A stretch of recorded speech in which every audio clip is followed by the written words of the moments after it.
of Philadelphia. Kensington is a public neighborhood high school, and we have been labeled as failing for many years. And when I joined the school 3 years ago, I came on as assistant principal, and within a month of me joining the school community, the school district came out with a new failing label, and we were told that the school was going to dramatically change that year. And this was really difficult for me because I had just become a new assistant principal and I wasn't expecting this, although now in retrospect this seems to be possibly the pattern for failing schools. So mid-year we were told that our principal at the time was not going to be the principal anymore, and then I became principal at the end of the year. And it's interesting because as a public neighborhood high school in Philadelphia, we are in many ways set up to meet the failing grade that the school district and the state have created. And I say this because I think that the city of Philadelphia has created a very interesting caste system for way high school students are educated. Many people know we have magnet high schools in the city, and of course the students who are accepted into those magnet schools not only have the academics and the criteria extracurricularly to make it into those schools, but often they have the financial and socio-emotional supports to make it into those schools. And then after the magnets we have special admit schools, and again there is a level of selection that goes into having kids be accepted to special admits. And then of course there are the charters. And then the school district doesn't talk about very publicly the fact that the neighborhood high schools are basically the safety net for the city, for all children who get kicked out of magnets, who get kicked out of charters, and just for the transient population that occurs, unfortunately, in neighborhoods with high poverty. And all of my staff, including myself, we want to be in the neighborhood high school. We want to serve this amazing population of students. But something I constantly am pleading with my school district bosses is, give us our 500 kids in September and let us work with them until June. We don't care that they weren't accepted anywhere else. We love them even more because of that. But instead, the school district is just constantly bombarding us with new students throughout the year. And there's no open dialogue about the fact that they were kicked out of schools for very serious reasons. The fact that so many of our kids need more love, more support, more academic intervention. But instead, we're just told we're failing. And I think that this is something that is really bothersome, that we're not having more open dialogue about this in the city. So one of the themes that Dr. Lytle asked us to talk about is trust. And I think one of the ways I establish trust with my staff is just talking about this pretty openly with them and not hiding behind the fact that we've been labeled this way and we have to do something really quickly to fix it, because in my opinion there are structural things at play that will not let us fix it, because the school district has designed a system for a certain tier of schools to always be failing. And I think the other thing that's really bothersome is, instead of giving us more people, more teachers, more counselors, more resources, more books, they give us interventions to fix us. And one, this is enraging because I'm not sure why any of us went to school if they don't believe in our skill level. And two, they're wasting money often on interventions that haven't been tried and tested to be successful. So this is where my inquiry has been. You might add that they don't bother to ask you whether you want a particular intervention. Right. Yeah, they just give it to us. So this is where my inquiry is really starting to take shape as a school leader. And what I've been talking about with my staff with my dissertation committee is the fact that we have so many interventions. We're trying to figure them out. And I think what's interesting is, just practically speaking, on a given day, some of my teachers are visited by 3 different coaches. And we all know, if you're a teacher, sometimes that one moment you have alone to just take a breath is your lifeline to making sure your next period is going to go successfully. Because if you're frazzled, if you're tired, sometimes you just need to take that lunch break. You need to go take a walk. But instead, the district is having us meet with multiple coaches telling us how to fix our practice. And this is really stressful on my staff that is already dealing with the hardest population in the city. And the other thing that's interesting about these interventions is many of them philosophically are in conflict. So what I'm doing with my dissertation research is, one, looking at all of the interventions and looking at how they are philosophically different. What's interesting, for example, is one of the interventions that we work with, and again, some of the interventions are imposed, and full disclosure, some of the interventions we have selected, and some of the interventions were already there and they're part of our school community. But one of the interventions, for example, is really looking at trauma-informed instruction. So this can be great in some ways, but also, especially in my school community, I found that trauma-informed instruction professional development has just turned into a deficit orientation towards our school community. And this is really bothersome because, of course, many of our kids do experience trauma in their lives, but that doesn't make them less as people or as students. They just need different supports, but that dialogue isn't quite where it needs to be. And then another intervention we have, the Mayor's Office of Education Community School Movement really sees our community, Kensington, as a resource and as a place to be celebrated and as a place to be tapped into. So just looking at these 2 interventions alone, it's interesting because philosophically they're not necessarily in sync. So once we've taken a look at all the interventions, as a leader, and again going back to trust, I'm working with my staff and having a really open dialogue about what's working and what's not, and what do we need to move our school forward. And the school district doesn't really allow for this kind of dialogue to be happening, not only because of the time constraints in the school, but there's usually just not a question put on the table. Like, as a school community, what do you need? Often everything is imposed.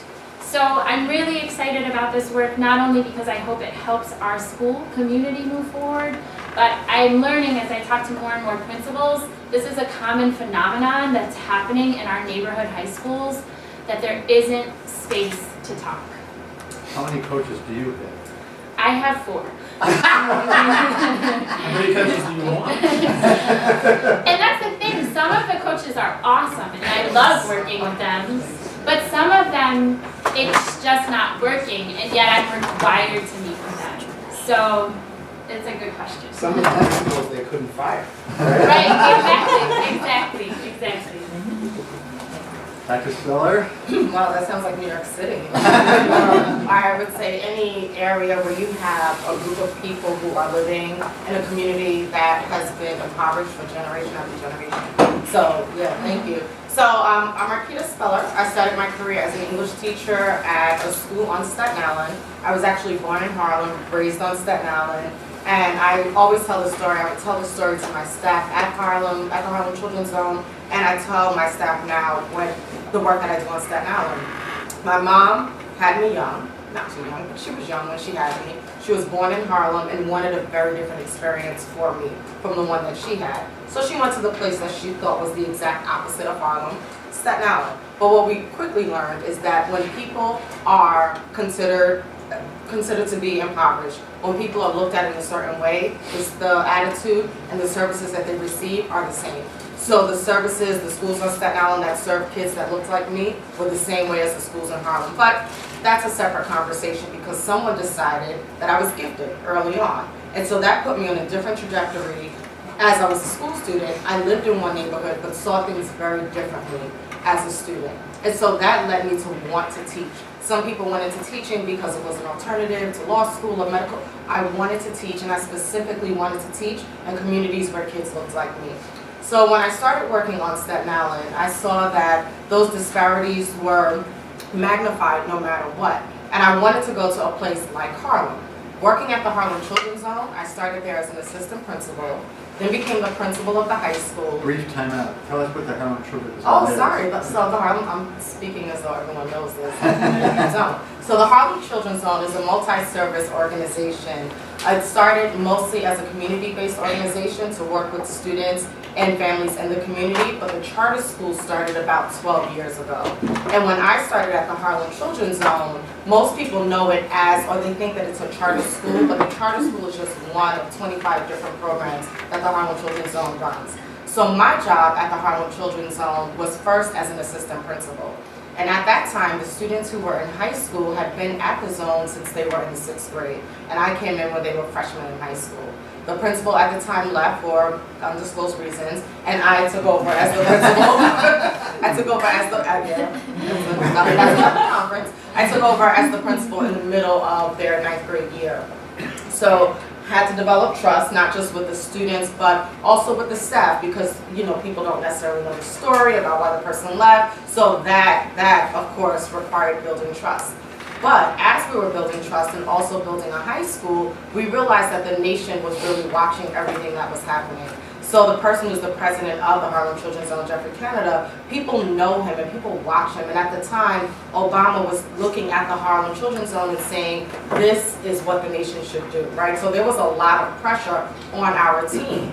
And as the person who was now in charge of it, I felt that I was responsible for making sure that the students who came from this community, a community that I call home, the students who looked like me, the students who had the same sort of background, I wanted to make sure that they had an education and an experience that was phenomenal. So the goal was to make sure that at least 80% of them graduated on time. To our surprise, 100% graduated on time, 100% went to college, and I felt really, really good about that. I don't take full credit. I had an amazing staff, I had amazing students, I had amazing parents, I had an amazing community behind us just really supporting and making sure that everything was great. So that was 2012 when the students graduated, and everybody felt good, right? Like I saw some people clapping. That feels really amazing. At the same time, I started my doctoral studies here at Penn. And the students were just starting to come home from like their first break in college, right? And the first student who came home and came to my office said, I'm done. And this is a student who on paper, if you check all the boxes, SAT score high, ACT score high, passed AP or advanced placement exams, and not with a 2 or 3, but scored like a level 5, and not just in an easy AP exam, like AP calculus. So these were students who on paper looked phenomenal. These were students who were getting into some of the top schools and getting full scholarships, but coming home at Christmas and Thanksgiving and just saying they couldn't handle it. They couldn't handle the pressure. Now, some students who struggled their whole time in high school were also having some issues, but they were like, I can stick with it. I have this, I can do it. So that started to make me think about the things that we're doing at the high school level that really work to prepare students for college, right? Because we say that this is our mission, this is our goal. In order to end generational poverty, you have to make sure that students have access to higher education. Whether they choose to take that path or not is a separate conversation, but just making sure that they have the skills and the exposures to succeed at that level, that was very important. And so to listen to students who were struggling, that made me stop. And so that applause, like that moment of joy that we all felt, started to feel a little more like sadness, because we had to take a really deep look at what we were doing to reproduce students who were not able to be successful, right? Like we're reproducing the same exact thing that society expects. So they get out of high school, they get to college, but they still can't do it. And when you talk about the deficit model, people have a belief system about what these students look like. Like these are students who are from a community that is historically underserved. These are students who are from racial and ethnic groups where people do not expect a lot, and maybe not any of us in here, of course, but people out there do not necessarily expect a lot from people who are from places like Harlem. So for me as a leader, I felt like I was doing something wrong. And even though the vast majority of the kids were actually doing okay, you know, they were in college, struggles here and there, it wasn't enough. And so part of my inquiry journey was looking at what we're doing at the high school level that is causing the students to not have the success that we know they should have. And that's where the trust started. That's where you have to start building trust. So it's easy when you're successful. It's easy when the nation is looking at you and saying, yes, you're doing a great job. But when you now have to go to your staff and say, you know what, it's probably not okay that we gave them every single thing that they need. It's not okay that we called them in the morning to wake them up when they missed the class. It's not okay that we gave them chance after chance after chance to finish an assignment because that didn't teach them the soft skills that they needed for success. It's not okay that our students did not have exposure to anything outside of Harlem. It's not okay that our curriculum didn't push them and didn't cause them to have to think about things that were beyond just what's on the New York State standard. And that, again, was a challenge because you're dealing with people, with the staff, with the community, and everyone has good intentions. And people, if you're teachers, if you're leaders, you tend to teach and lead in the same way that you were taught, in the same way that people have led you. So now I'm asking you to kind of shift and shake up what you think is true and what you think is a fact and do something different so that we can produce different results. And that was difficult. The students, for the most part, they don't necessarily have a problem with change. Like, they go with it. They say, okay, if this is what we're doing, fine. But getting adults to think differently, to teach differently, to want something different, even if they have really good intentions, it's these deeply embedded social constructs that they have and that they're operating from and that you now have to unearth. That is where the challenge really comes in.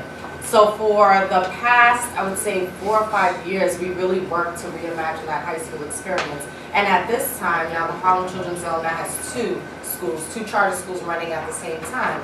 So we looked at doing things to really combine the schools, create greater opportunities for the young people to have exposures that were different from the ones they were having. But again, it wasn't just the staff. The Harlem Children, the Promise Academy Charter School is part of the Harlem Children's Zone. So now you have to get the entire zone to shift the way that they see teaching and learning. And that is an ongoing journey. And even up until the time I left, I just left the Harlem Children's Zone in January, so I am a new free agent working on Staten Island, another conference. But even at the time when we left, you know, and I'm still in contact with people there, there's still this journey that they're on to really just shift the way that adults, to shift the way that the community sees the education that the students should have, and really work to make sure that those students are prepared, not just academically. We feel like the academics, they check, they got that, they're fine, but the social component, the soft skills, understanding how to deal with trauma, understanding how you deal with race issues. You know, when you're in a place like New York City, and specifically Harlem, everyone looks like you, and the people who don't look like you don't necessarily have the hatred that you might experience when you go to a different place. So that was something that we really had to help the kids manage. Thank you. Thank you. Let me remind us that in the case of Mary Libby, she's dealing with 11 schools, and you may safely imagine that the 11 schools are a range in terms of the degree to which they're actually functional or dysfunctional. Yeah. So I'm Mary Lee. I grew up in rural Maine. I studied community organizing and social policy. In undergrad, lived in Mexico for a long time, and really sort of embraced sort of a popular education way of working. I moved here to Philadelphia and worked with the school district as a teacher, as an ESOL coordinator, as a school-based instructional specialist, and simultaneously did my grad school work. I then moved to New Zealand and spent a lot of time doing work collaborating with school leaders across the country and collaborating with the university and the ministry around creating curriculum and instruction and school and community partnerships that were relevant, culturally and linguistically relevant and meaningful to the communities in which the schools were serving. Now I'm here, and I am supporting a network of 11K to, they range from K to 8 schools in South and Southwest Philadelphia. I've never been a principal. I've spent some time here in Philadelphia, but I have had to spend a lot of time building trust with the principals that I'm working with, right? Because at first glance, you know, who are you to come and support me in thinking about the way that my school needs to work? What do you know about all of this? And so I've thought deeply about how I do that, and I've kind of come to sort of 5 ways.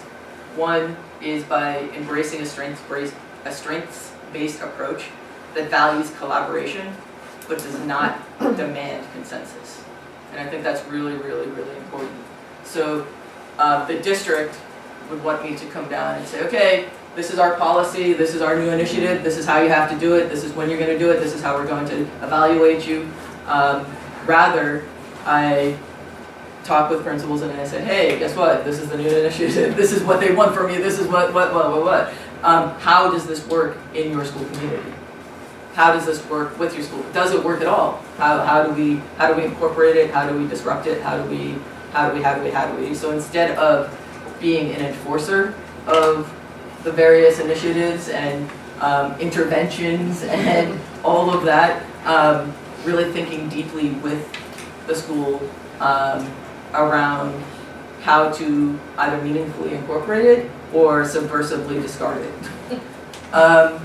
The second thing that I think I do to really support that trusting relationship is I deeply, deeply love the teaching and learning relationship and the reciprocal nature of that teaching and learning relationship. And in order for that to exist, there needs to be a sense of vulnerability, because we don't learn if we're not vulnerable. There's no point in engaging, right, if we already know the answer. And so really working with principals, school communities, teachers around what does that teaching and learning relationship mean to you, right? What does your staff value in a teaching and learning relationship? What do you value in that teaching and learning relationship? What does it mean to step outside of that leadership role and embrace reflective learning space? And how can you do that? How can you model that with your staff in a way that they can model it with their students, in a way that the community, it can connect with the community's values. So really spending time talking about that, and again, not imposing, but thinking about their perspective, their strengths, and supporting them to then do that work. A third way is really expanding notions of what data is, right? What data is, and I've taken orientation of using it as a tool rather than a weapon. As you know, data comes down and you are now a failing school, or you're then labeled. And so really working with folks to think about data points as more than numbers, right? So taking a qualitative lens to quantitative data, right? Thinking about how there are people, there are stories, there are legacies, there are hopes, there are dreams, there are aspirations behind those numbers that you're looking at. Not taking a number, a piece of data, and keeping it, looking at it by itself, but rather intersecting it and triangulating it with other pieces of information, and thinking more widely and qualitatively about what data is and can be. The fourth way that I'm thinking about creating trust with leaders is really having a keen awareness to participation patterns. What does participation look like in your space, and what do you want it to look like in your space?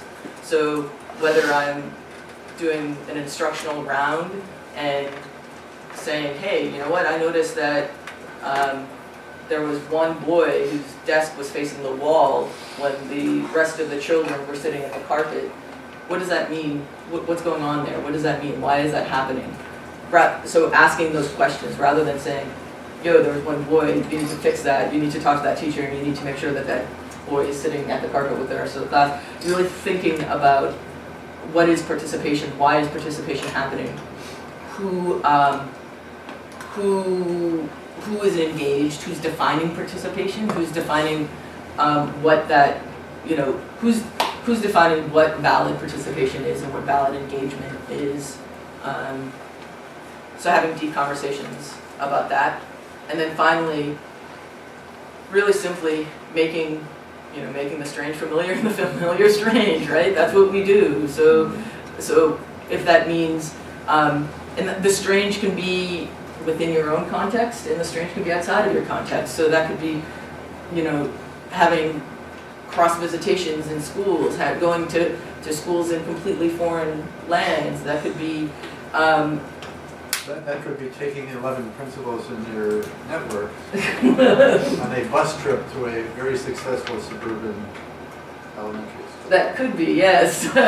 So, and really allowing them to think about that. I did do that. No, so I did do that, yeah. So I just found a way to get a van, and we all hopped in one day and we drove out, And the principals were bitching the whole way. What are we doing out here? And the further and further we went out to the fields, this looked nothing like my Southfield school. And the further and further we walked through the doors, you know, all these white kids in these big houses with lots of land. What does that have to do with the students that I teach in South Philadelphia, in the row houses in South Philadelphia? And by the end, it was like, oh wait, they have the same curriculum that we have. We hate it too. So do they. They have the same budget issues that we have, and their facilities are very much the same. They have the same concrete walls that we have, and but they're doing things very differently. Their relationships are very different. And so everyone went in with sort of a different challenge that they were trying to make sense of in their own context, and walked away with through that collaborative work, right? So not forcing any sort of consensus. It wasn't like we're gonna go in and we're gonna look at relationships in this school, or we're gonna go in and we're gonna look at curriculum in this school. Rather, we're all gonna go in, we're all gonna make sense of this space in terms of our own space, and we're going to have a conversation about that. We're gonna learn with each other and from each other, and with that space and from that space. And so really, I know, right? Was that 6 more minutes? And so really just valuing the relationship and valuing the strengths that people bring in, and recognizing that school leaders have some education and they're there for a reason, and they have some experiences, and they have their own strengths, and they have their own needs, and they can define those strengths, and they can define those needs, and they can work with communities to determine aspirations, right? That it's not my role to go in and impose any of that upon anyone. Rather, I walk alongside and support and facilitate however I may be able to. Thanks. Hi, so I'm Matt, and I'm a co-founder of this wacky, wonderful place called the Workshop School in West Philadelphia. Small high school, about 250 kids. We are 6 years old, and prior to that we had a couple years of piloting in this teeny little program down at the Philadelphia Navy Yard called the Sustainability Workshop. There are kind of 2 big ideas that I think are important to understand our school. One is that if you take the set of things that we know you have to get good at to be successful in life, and you take the set of things that high school teaches, there's great news, we agree on literacy. But that's literally it, right? And I'm talking about whether you're looking at research and sort of longitudinal post-secondary stuff, whether you're looking at conference board surveys. The stuff that you hear over and over again is you have to get good at problem solving and long-range planning and networking and interpersonal skills and self-regulation. And then you look at a typical set of high school graduation requirements, and it's 4 credits of history, 3 credits of science, 4 credits of math. We think everybody needs to know calculus for reasons that are entirely beyond me. And so we wanted to build a school that took seriously the idea that our job is to cultivate that other skill set, and that we should be designing learning experiences that are deliberately intended to do that. So what that means for us is that we don't have a whole lot of traditional classes. We do have afternoon seminars that focus more intensively on literacy and numeracy. They look like what you would think of as a project-based English class or a project-based math class.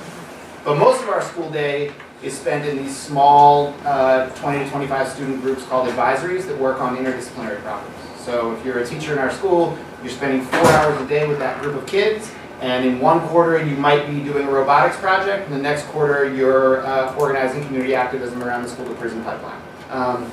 And so it's not like, oh, I'm a math teacher, so I do math project. No, you're a math teacher, so maybe you're teaching playwriting. And the reason for that is not just to make folks uncomfortable. It's that real-world problems don't fall neatly into subject areas. And so we want to organize the project work around these kind of real problems, real opportunities. It's not just projects. We do things like everybody in our 11th grade both finds and then completes an internship. Kids have the opportunity to do college classes. We have shops and school-based businesses that have live outside partners and clients. So the goal is, in general, like, create learning experiences that are as authentic for students as possible. The second big thing that's, I think, important to know about us is that we're trying to do this work with a population of students that typically don't get access to those types of learning experiences. So the narrative really since No Child Left Behind has been, if you're serving kids who are poor and black and brown, you need to make sure they get the basics. Right? So in Philadelphia for a long time, that meant a curriculum literally called corrective reading and corrective math, which was the most paint-by-numbers thing you have ever seen in your life. It is soul-crushing.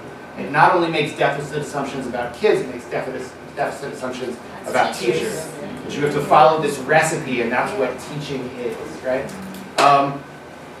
And then the flip side is that if you look at schools that do tend to be project-based or do tend to be innovative, quote-unquote, that's usually students who are coming from much more affluent families. The national sort of beacon for this is High Tech High out in San Diego, and if you drop that school into Philadelphia, it would have a far lower percentage of free reduced lunch kids than even our most selective magnet schools like SLA or Massillon.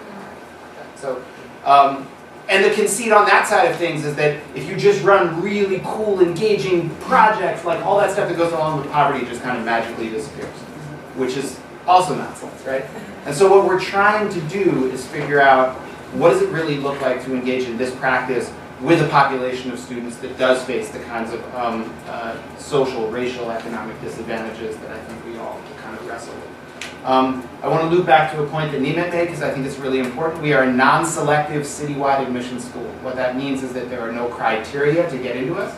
If you look at us demographically, you know, like most Philly high schools, we're 100% free reduced lunch. About 85% of our kids are on public assistance. We're 25% special ed. We're about 92% African American. But it's somebody, a counselor, a teacher, a parent, a kid, has to opt into us, right? And that is a huge difference from the neighborhood high schools. I think it's something we all need to be having a much more honest conversation about. There is an economy of choice in this city that all of us play a role in. Independent schools, citywide admit schools, magnet schools, and then we have the sort of place where folks who don't have any of the resources to find those places end up are in our accelerated schools, which are for overage undercredited kids, and in our neighborhood high schools. The other thing that Nimet didn't say that also tends to be true of those courses is that the special ed populations in those schools are 40%, 50%. So you have literally an organization you have to build around how do you both deliver quality special ed support and fight the constant both administrative and legal battles that tend to working with that population in an under-resourced system. Matt, you neglected a confession on your part. What's that? You have taught research methodology more than once in your life at GSD. And occasionally still do. So, I'm a recovering academic. well, that's an interesting part of the story. You know, why there and not here? Because for most people, it would be the other way around. But I think the advantage that you bring to the workshop school, and it's implicit in what you're talking about, is that you don't pay much attention to the criteria that the school district or the state use in determining what success means. And from my perception, you managed to create a school that nobody wants to screw with. Because there's no point in messing with you guys. You've been successful, you have a reputation and so on. So you've developed immunity, which is a really good thing to have, but it isn't easy to come by. And in Nimet's case, it's not unrelated to the talk earlier this morning. I think she's striving for invisibility. I want to put, just for a second, I want to give you a picture of the school district of Philadelphia, which applies to three of you, maybe four. This is my picture of the school district. That's the central office.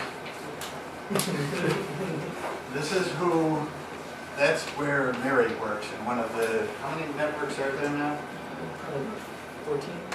Ish. Yeah. Ish. There are 14 of those It's a things. movable feast. And then each network has a range of schools, probably 10 to 20 right now. Yeah. So then there's schools down here, and there are 10 to 20 of those. But the problem with the Philadelphia schools, at least, as it's not the majority of the children's of course, is each one of these entities pays no attention to any of the other ones. So they all have ideas for what you're supposed to be doing down here. And the ideas both go this way, that is, they don't pay any attention at all to the network person. Or they come here, and then they go woof all over the place. So it is an extremely complex and extraordinarily uncoordinated work environment. And I think, as you sort of listen, particularly to the Philadelphians in the group, a major role for people who work in schools is to pay as little attention to the central office as possible. And it's not, it sounds like an outrageous idea, but you cannot conduct inquiry, you cannot engage people in collective work if you're forcing them to work on a whole lot of boo-wah. The issues, and this was again part of the keynote speaker talk earlier this morning. We have to be working out of the culture of our community and our schools. And if we don't start there, nobody's going to trust us, nobody's going to engage, and so on. This has to be, any kind of change and improvement begins with the local, not with the governor. And ultimately, that's where trust comes from. Like, we have to be sensitive. We have to demonstrate that all the time. All right, now, everybody take a deep breath. I think I'd entertain about 5 questions, and we'll pick which one we like. Or comments, questions, whatever. And I'm good on wait time. Okay. Good morning. Hey! I'm Matt. He's my brother-in-law.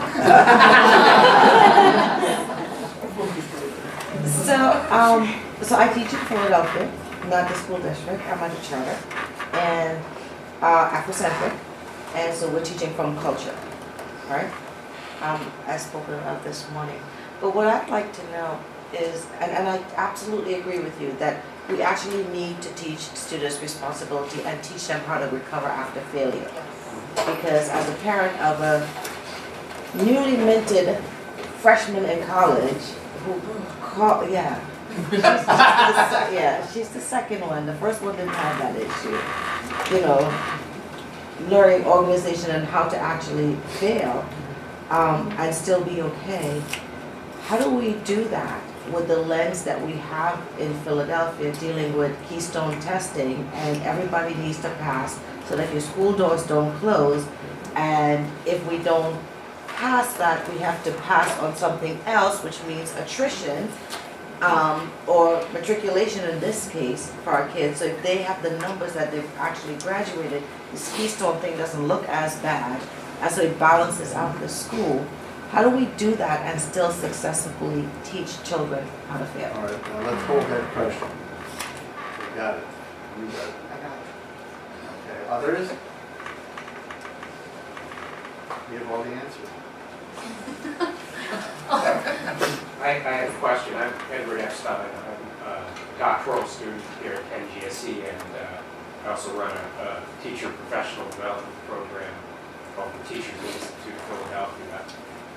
My question is for Marquita. You said my name so nicely. Thank you. what are the soft skills that you're looking to impart to students to help them succeed at the next stage? Not unrelated to the previous question. I think I saw another hand back there. Yeah, this is kind of a different question. I went sabbatical for teaching in Philadelphia and also work as a academic teacher leader. And now I'm a graduate student, studying urban education, second year. But I noticed that if you want to do research in the school district, you have to go through a process to apply to do research, which I haven't done. But that's going to come down the road. So it just seems to be some inherent kind of conflict there in terms of one, I can understand going to the school site, but having a whole See me after district. class. You're talking about an institutional problem, because an institution that doesn't encourage research is in trouble to begin with. And who owns the data is always the question for me. And it's obvious the kids own the data, so their parents. And beyond that, so if you try to control information flow, there's dead vision before you start. But we will speak more to that. Other questions? I have a question. I'm a doctoral student, but I really identify as a practitioner, and I really respect the stories and what you're trying to do. As you navigate the complexities and the tensions between the academy and your space, I'd be curious to hear kind of, most of you got your doctorate, entertained, teaching in the academy, and kind of what are the biggest kind of takeaways and tensions you realized going back into the field after being in that space? I'm curious to hear that. Yeah. So hearing all of you describe your different schools, I'm from Washington, D.C., where we also have a healthy mix of publics, charters. Matt, hearing you discuss the ratios of students in schools. One thing that really perplexes me is it's an extraordinarily uneven educational experience for students whose parents don't have time to do all the sort of school shopping. And we had a movie show through our grad school ed last year on campus called Backpack Full of Cash. I don't know if any of you have seen it, that was sort of going through, if you're a parent and you don't have time to navigate. And I guess my big question is, should parents have to navigate? Like, are we creating these different boxes and structures? Are we part of the problem? And that we are creating, like me too. Like when we say, oh sure, it's a public charter, it's a traditional public, it's an academy, like, how do we fix? Sounds like a semi-rhetorical question. I don't know. I mean, people ask me, where should I send my kid to school? And I'm like, and they're like, don't you know stuff about education? And I say, well, no. But, okay, we've warmed up some. I think, Marquita, you're the lead on the response here. So I guess I'll combine two, right? So when we talk about safe ways to fail, if I had the answer, I would be a multi-billionaire right now, because I think that everyone is trying to figure that out. And even as I stepped out of the space at the Harlem Children's Zone, that is exactly where they were. So one of the things that we did there, we started an early college program. And part of doing that early college program was that the students would have to travel outside of their regular school. So they would have to leave their school building, right? Soft skill. They would have to get to the location, soft skill, on time and not get in trouble, right? It took about a year to convince the adults that it was okay for students who navigate the streets of Harlem every day on their own anyway to go 5 blocks from our school to one of our after school sites. It took forever to get the adults to realize that that was okay. But one of the reasons we had to have students do that is because we said if they don't know how to navigate their independent time, like their free time, they get to college and they go to a class and they're like, okay, I have class Tuesday and Thursday, so naturally Monday, Wednesday, and Friday I'm free. I have absolutely nothing to do. And that started to happen. Our kids were going away, or they were doing things like selecting a class that starts at 8 o'clock in the morning. You couldn't get to high school at 8 o'clock in the morning. Why would you take a class at 8 o'clock in the morning? But it's because we didn't teach them the soft skill of learning that you have agency.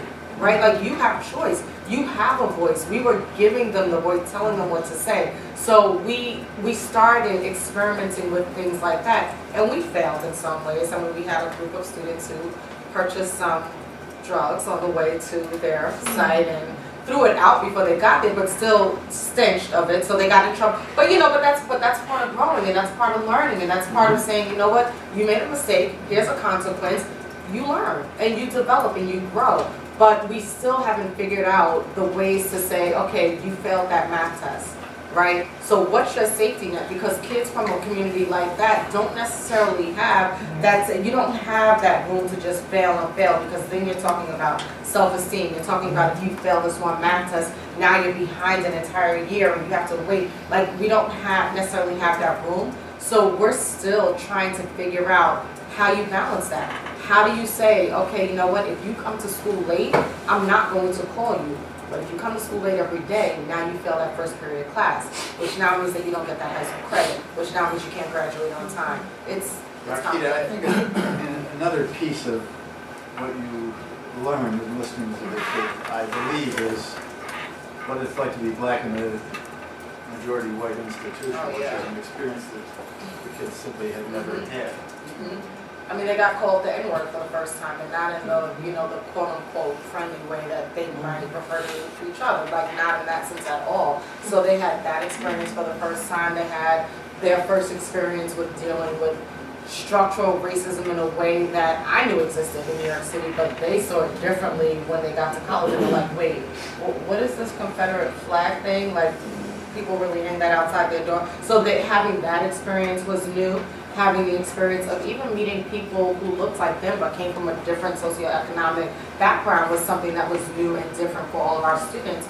So we started to give them exposures early. And again, I'd be a multi-millionaire if I knew the answer. It worked for some, right? So we would start to send kids, by the time they were juniors in high school, every student had gone away to like some pre-college exposure, but that's expensive. If you don't have the financial resources to sustain that, you can't provide that opportunity for all students. But we found that doing things like that help them develop like a vocabulary for dealing with race issues, or help them develop a sense of agency of getting out and going to school in a place like Kansas and figuring out what that feels like for 4 weeks in a safe way. Anybody want to pick up any other questions that are floating around? Yeah, can I follow up on, because this is both the failure question and the how do you teach some of these other kind of skills that our kids need. I think on the failure thing, it's twofold. Some of it is exactly what you were just saying, Marquita, where it's what happens when you give the freedom and a student falls down, and then there's the conversation after that, right? And there are academic components to that. And there are kind of relationship and cultural components to that. So, like, you know, people toss around phrases like restorative practices a lot, but the essence of that idea is framing struggle and failure as growth, right? And that's easy to say when you're sitting in here, and hard to say when you have a student who's had a total meltdown and flung a stapler at another student in the middle of an exhibition, for example. Thursday. So the temptation, because we want to control things a lot, is we say we like these things, but then we get scared, right? We see behavior we can't handle, and so we want to shut it down. Or we see a student starting to get wobbly, and so we rush in to help, right? And you can band-aid situations by doing that, but you're not actually helping the kid by doing it. It's the conversation that happens after the failure, even if the failure is pretty significant. Kids bailing out on college classes and not going to their final exams. Because we have about like 40% of our juniors and seniors take at least one college class while they're with us. And while we've gotten to a place that our pass rates for those classes are pretty good, the first couple of years we did it, it was a disaster. Like half our kids were failing these classes.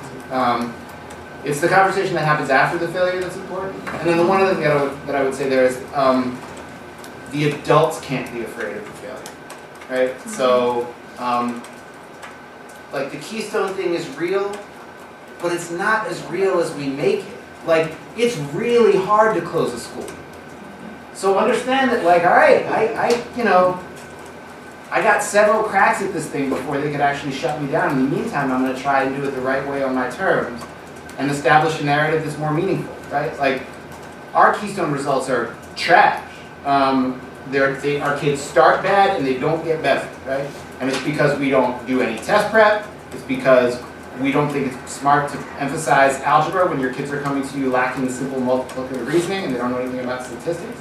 And because we have like a really high graduation rate and a really high college acceptance rate and pretty good post-secondary persistence numbers, right? So it's like, that's the real stuff. So if you do like, one of the most infuriating things I ever read about the Harlem Children's Zone was Russ Whitehurst, who was at IES for a long time, wrote this thing saying that like, it's not worth the investment because the test scores are not significantly enough different. And it's like, as if the fact that kids are healthier and safer and more loved and have more opportunity is like completely irrelevant, right? So that's one of those things where it's kind of saying, all right, if the game is Keystone or bust, then you have to accept that bust is a realistic option, and that's okay. It's better to fail on those terms than to sort of capitulate to essentially a fake narrative. I have a couple of reactions in listening to both of you. One is that as we shift into an e-learning environment where more and more of your coursework is going to be done online in the comfort of your car or living room or whatever, it takes a hell of a lot more self-determination to succeed. I mean, e-learning has an enormous fallout rate. So we can safely assume that it is at least as discriminatory as any other form of education. And if a lot of city kids get pushed into low-cost e-learning environments, it is not necessarily to their benefit. The other thing that comes to mind is for 8 years I was principal of a high school in Philadelphia that had 1,200 kids in no building. It was completely community-based, and the classes all met in common space all over the city, the Y, churches, college campuses, on and on and on. And you had to negotiate the city starting from the time you were 14 years old. When you came to school in 9th grade, everything required that you walk, take the subway, take the bus. The faculty were located all over the city, and you had to go. I mean, our gym classes were either at Penn, at Hutchinson Gym, or at Temple. And our physics class actually happened to be at Rittenhouse Lab at Penn. So you could, your class might be in Germantown in the morning and physics at Penn in the afternoon. Well, for about 10% of the kids who opted to come to this school, it was so crazy they left within a few weeks. For the rest, it became a really powerful experience in learning to do exactly what you're talking about. You didn't survive at this place. You didn't manage yourself in time and so on. So the transition when you graduated was relatively simple. No matter where you go, if you go to work, we didn't care where you went, military, work, college, but when you got there, you were supposed to know what to do when you got there. So it isn't that we don't know how to do these things. It's like you say, getting the adults to actually trust that the kids can manage this is much harder than. And to get them to not magnify a mistake, like we all make mistakes, right? So okay, purchase we little way to whatever, it's a mistake, right? That doesn't stop them from being able to learn and to grow, and it shouldn't prevent them from learning how to manage their independent time, so that when you get to a campus like this, we actually do have a couple of students who are here now. When they get here, they know what to do and they don't feel lost. Right, back to you guys.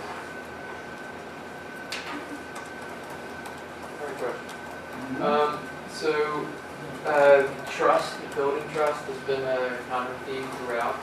And it sounds like that you've all built trust through like really being honest and vulnerable in your particular context.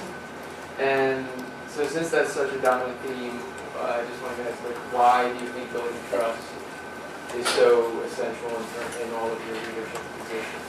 And which stakeholders do you think is most significant to build those relationships with? I guess I'm gonna think about it. So I mean, I think obviously, parents and students are essential in gaining trust, but as a school leader, that that takes time because it's not like you're a classroom teacher and you're interacting with the same students in front of you every day, and it's not that you're interacting with the same parents every day. So I feel like as a school leader, building trust with students and parents is something that you cultivate over time. But for me, the most important stakeholder group that I needed to build trust with was my teaching staff. And I think from the get-go, me just being really honest about the fact that I've been through this process before at my old school where we were labeled as failing and we had to close and reopen and just let everybody know that I don't know, this could be a possibility for us. Like, we could become a charter school in 8 months. I don't know what is in our future. And I think people really appreciated the fact that I just was honest and I didn't sugarcoat things. But then really seeing my staff as an extension to my parents and an extension to my students was essential. One of the biggest projects we've undertaken, which I think most neighborhood public high schools don't take a stab at, is we've started an advisory program, and that's thanks to the workshop school. I did my internship at the workshop school and I learned so much about advisory and I fell in love with it, and I was so determined to make something like that work at our public neighborhood high school. And I was told flat out by our, let me just scan the room real fast, my district leader, like, it didn't matter, like, advisory doesn't matter, like, don't put your energy there, I don't want to see it. And I was just like, I was telling my teachers, I was like, we have got to make this work. And I got the workshop school teachers to come to my school and talk about the power of it. And people were skeptical, and they sounded like those principals in the van on the way to your suburban school. But I was with them every step of the way, and I let them fail. And it was when I walked into a room and advisory circle was supposed to be happening, and it looked like bananas, I didn't write them up. Like I made sure they knew that we were in this together. And I think for me, the most important stakeholding group was working with the teachers, because teachers, I just feel like, and this goes back to Chloe's question, I feel like for some reason when folks step out of the classroom, and when I'm talking like 8 to 3, like for some reason people forget how physically and emotionally exhausting that is. And I want my people to know that, like, I am there for them, and I think they feel it, and I hope they feel it, and we're continuing to work on that relationship together. Let me editorialize a touch here.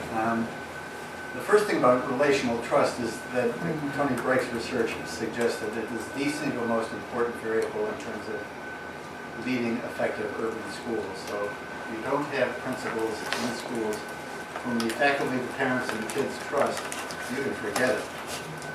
The second thing about trust, which you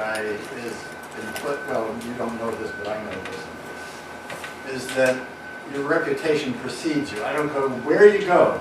Before you get there, everybody knows everything there is to know about it. And that's particularly true if you're the new principal. But it is also true if you're a teacher, because somebody knows who you are. Even if you try to move across country, it's astounding how tight the little education network universe is. So one of the things that Nimet did when she became principal of this school was to recruit a couple of elders. So the assistant principal of her school is actually 20 years older than she is. He's a Latino who was in the middle school, not a high school. But he knew the parents, the kids, and so on, and they had a very close relationship with him. So he immediately, the fact that you bring in somebody who is more connected than you, who is older than you, and so on, immediately signifies, I don't care about me, I care about us. Same true, the guy who does the rostering and scheduling for a school is a curmudgeon.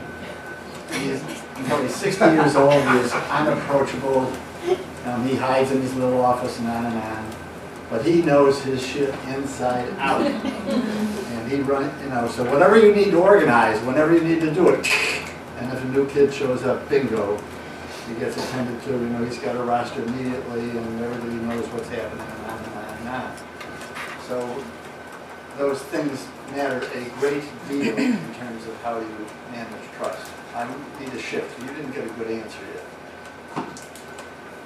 Back to the question, which I think was how do parents navigate the complexity of school choice? Well, the fact of the matter is, as it's been suggested here, the system has been designed to privilege informed parents even more than they were privileged previously. New York City is in the midst of this wrangle right now about changing the admission standards for Stuyvesant, Bronx Science, and blah, blah, blah. The mayor's going to get crushed. There's no way they're going to change it. And it's an insane system because it is a single exam entry system. It has nothing to do with what you've done in high school. And as a result, Asian and white kids predominate and black and Latino kids are hard to find. And New York hasn't been able to change that. Now, when you add, Philadelphia's answer to your problem is to create a single online, a single registration system for charter school selection. Because as things stand, you apply to each charter school sort of separately. So there's going to be the big clearinghouse in the sky. Well, of course, for 25 to 50% of parents, understanding how to input the application, forget it. A computer at home, go to the library, So the process is, the complexity of the process, the way to which market forces have reconfigured how school choice operates in big urban districts has everything to do to advantage the advantage. Those of the advantage who are left in urban school districts to begin with. So, the biggest charter school and one with the highest test scores in the city is out in the far northeast of Philadelphia, and its enrollment's about 80% white. In the district where about 20% or fewer, 15% of kids are white. So it's a school that was intentionally designed as a way to get, for white parents to stay out of the city school system. So can I add one thing? Because I think there's a piece of this that I think is really, really complicated and that I don't think we talk about enough. And that is that, yes, there are elements of school choice, however you construct it, that are sort of nakedly ideological and that are serving certain economic, like Philadelphia racial interests, and I think that's all true. I think it's also true, and if you look at the charter sector in Philadelphia, I think there's a significant subset of schools that fit this, that charters represent a way for communities to organize around getting schools that they don't feel like they've been able to get from the system. So there's and this is something I don't think we've heard, there is a vibrant, very cohesive, I would say, even though I don't necessarily end up agreeing with them on sort of what kind of schools they want to create, but it's essentially a black nationalist movement around charter schools. And it basically says, we do not trust the school district to support our kids. So school choice for them is about stop patronizing me, stop patting me on the head and telling me we're going to do right for you, saying we want to take control of this, right? And so I think when we sort of create a single umbrella for school choice, we miss all the different reasons why that becomes a thing. In my little corner of all this, which is I don't think the main thing, it's would people want every school to look like my school? I'm not sure that's the case, right? So I think there should be a place for places like the workshop school to exist, but there should also be a place for a school that has kind of a more traditional college prep curriculum to exist, or a school that's more explicitly career and technical to exist. And so, how do you both balance the inequities that choice can produce while recognizing that no one model is right for every kid or is right for every family, and creating different types of options and different types of spaces based on that kind of natural diversity? I don't know the answer to that, but I think it is a real tension. One of the unfortunate things in Philadelphia is that the charter sector and the public schools that remained in the district don't talk to each other at all. There has been, for various reasons, in part related to the leadership of successive superintendents, to treat charter schools as the opposition. And it's extremely unfortunate because there is so much to learn in both directions, and because kids go back and forth between the charters and publics all the time, and so the teachers, and so the principals. You know, it's not unusual for a principal to go from a district school to a charter school and sometimes back again. So, And more public schools are being pitted against each other. Neighborhood elementary schools are being pitted against each other. So you'll have one, two schools a block from each other. One will be in one network, and one will be in another network. Or one will have a friends of that has provided hundreds of thousands of dollars to support that school and dictated how that money was going to be spent, and the one across the street doesn't have that. And so not only are charter schools being pitted against charter and public, but the public and public are being pitted as well. I will say, I mean, the debate is complicated, and just like Matt said, there should be choices for folks to opt into certain programs and not charter, the whole thing. But I will say, I do think one step in the right direction is there should not be an option where all the kids go that didn't have a choice. Like, I feel like as a city, we should come together and say, there's something fundamentally flawed, that we have created a system where there are neighborhood schools that just become the safety net. Like, that's something that I think we could all work together to make better options for our kids who need the most love, who need the most support, have choices. How do we create a system that helps that population first? I think on that note, we will all say amen. Thank you for being with us.